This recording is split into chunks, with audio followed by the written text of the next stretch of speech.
Imagine the year 1901. A fiery, red-haired lawyer from Wisconsin storms into the governor's office with a single mission: to smash the stranglehold that railroads and big corporations have on American democracy. He calls them out by name, accuses them of buying politicians in smoke-filled rooms, and vows to give power back to the people. His enemies call him dangerous. His supporters call him Fighting Bob. Within a few years, this one state, Wisconsin, passes laws that will echo across the entire nation. The first direct primary elections, the nation's first comprehensive workers' compensation system, the first state income tax, railroad regulation, and a blueprint for using university experts to write smarter public policy. What happened in Wisconsin didn't stay in Wisconsin. It rewrote the rules of American politics, labor, and government itself. This is the story of the progressive state that changed U.S. laws forever. Long before the factories and the progressive crusades, Wisconsin was a land of deep forests, powerful rivers, and endless lakes. Native nations, the Ho-Chunk, Menominee, Ojibwe, Potawatomi, and others, thrived here for centuries, harvesting wild rice, hunting, fishing, and trading along the waterways. European eyes first fell on this territory in the 1630s when French explorer Jean Nicolet paddled into Green Bay, dressed in a Chinese damask robe, hoping he had reached Asia. He hadn't, but he opened the door to the French fur trade. For nearly 2 centuries, French voyageurs and coureurs de bois paddled birchbark canoes deep into the wilderness, exchanging guns, kettles, and cloth for beaver pelts harvested by native trappers. British traders later took over after the French and Indian War. The fur trade shaped early Wisconsin, creating a unique multicultural world of French Creoles, native partners, and mixed heritage families. Green Bay and Prairie du Chien became bustling trading posts. After the American Revolution, the region passed to the United States as part of the Northwest Territory. Lead mining in the Southwest drew badgers, tough miners who gave the state its nickname, while Yankee settlers from New England and New York cleared land for farms. Timber became king in the North. Vast white pine forests fed the building boom of Chicago and the growing Midwest. Loggers floated massive rafts down the Wisconsin and Mississippi rivers. By the 1840s, the population surged with German, Norwegian, Irish, and Polish immigrants seeking cheap land and religious freedom. Wisconsin achieved statehood on May 29, 1848, as the 30th state. Its constitution was notably progressive for the time, banning slavery and emphasizing public education. Early politics revolved around railroads, land speculation, and the familiar tensions between farmers and corporations. The state sided firmly with the Union during the Civil War, sending over 91,000 men to fight and earning a reputation for fierce patriotism. But the real transformation was just beginning. Wheat farming dominated at first, yet soil exhaustion and pests forced a dramatic shift. Farmers turned to dairy.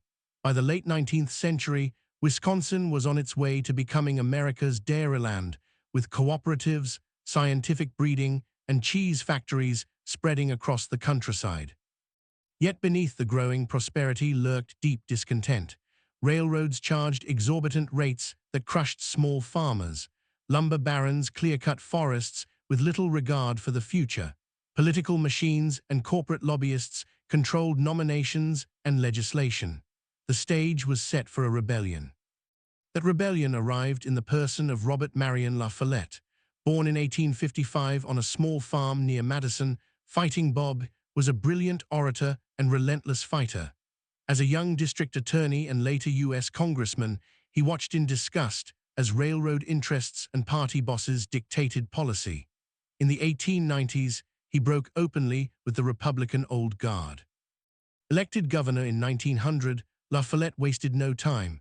He turned Wisconsin into what he called a laboratory of democracy. His first major fight was for the direct primary. At the time, party bosses in back rooms chose candidates. La Follette pushed through a law giving voters the power to select nominees directly. It passed after fierce battles and became a model for the nation. He attacked railroad taxation, nearly doubling what the powerful lines paid the state.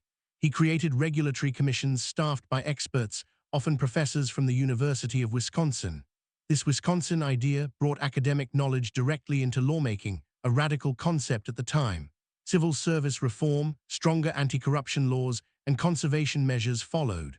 La Follette wasn't alone. Other progressives like Governor Francis McGovern built on his foundation. In 1911, Wisconsin achieved another milestone, the nation's first comprehensive workers' compensation law.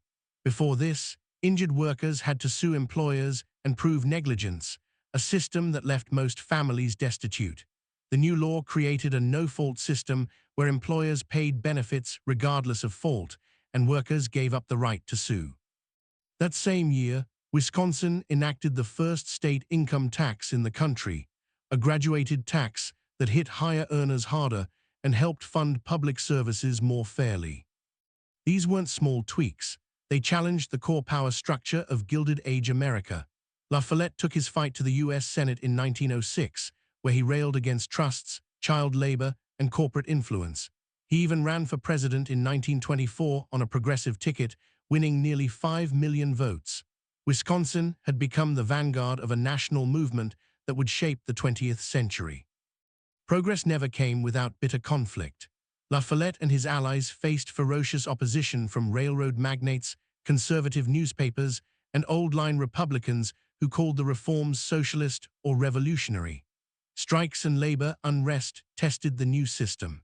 During World War I, La Follette's fierce opposition to American entry into the war made him a national lightning rod. He was denounced as a traitor, nearly expelled from the Senate, yet he stood firm on principles of free speech and skepticism of war profiteering. Economically, Wisconsin continued its transformation. The shift from wheat to dairy stabilized rural life and created a strong cooperative movement. Lumber gave way to paper mills and manufacturing in cities like Milwaukee, which also became a hub for socialist politics, electing the first socialist mayor of a major U.S. city in 1910. The state's German-American population faced suspicion during the World Wars, and some progressive gains were rolled back in the conservative 1920s. The Great Depression hit hard. Dairy farmers, squeezed by collapsing prices, launched dramatic milk strikes in 1933, dumping milk on highways to protest low payments from distributors. Violence erupted, with farmers blocking roads and clashing with authorities. These protests highlighted the limits of progressive reforms when global markets collapsed. Yet Wisconsin responded with more innovation, becoming the first state to enact unemployment compensation in 1932, a direct precursor to the National Social Security System. World War II brought another power shift. Wisconsin factories converted to war production, building ships, engines, and munitions. Women entered the workforce in large numbers.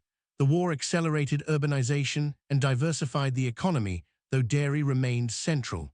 Post-war prosperity followed, but so did new tensions over civil rights, labor power, and the role of government. Wisconsin's progressive DNA gave it outsized national influence. The direct primary spread to other states and helped break machine politics. Workers' compensation became standard across America. The Wisconsin idea inspired technocratic governance from Washington to state capitals. La Follette's legacy lived on through his sons, Robert Jr. and Philip, who continued the progressive fight, and through the broader movement that fed into Franklin Roosevelt's New Deal. The state's economy matured into a balanced powerhouse.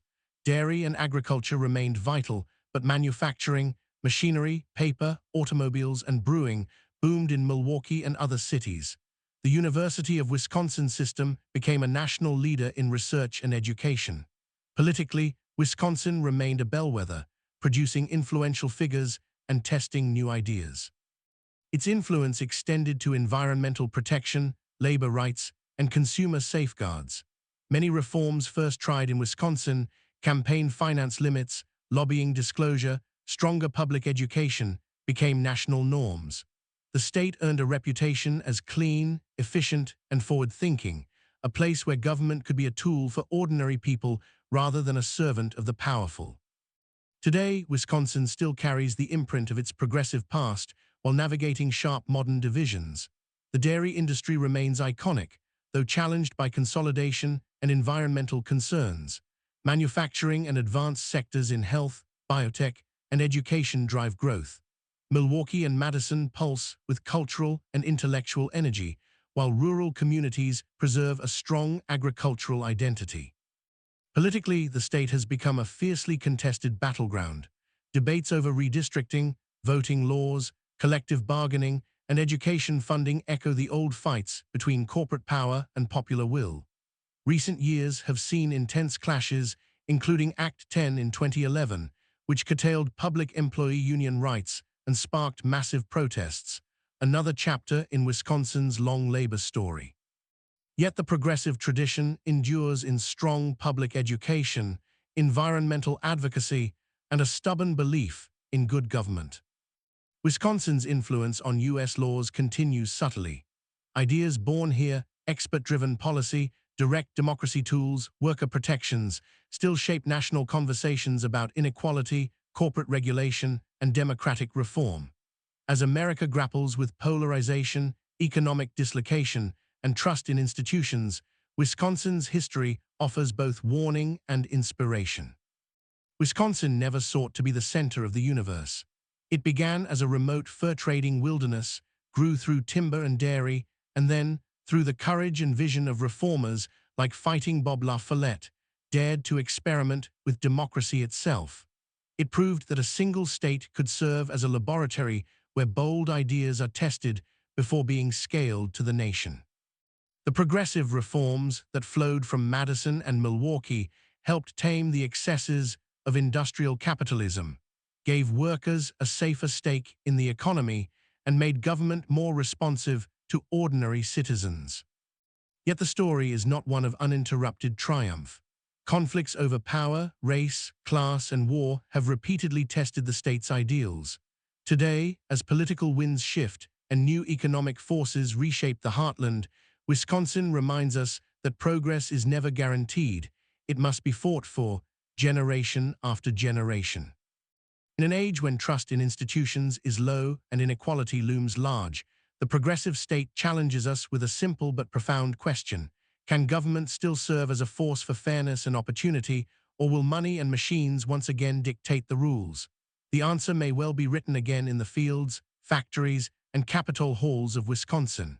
The laboratory remains open. The experiment continues.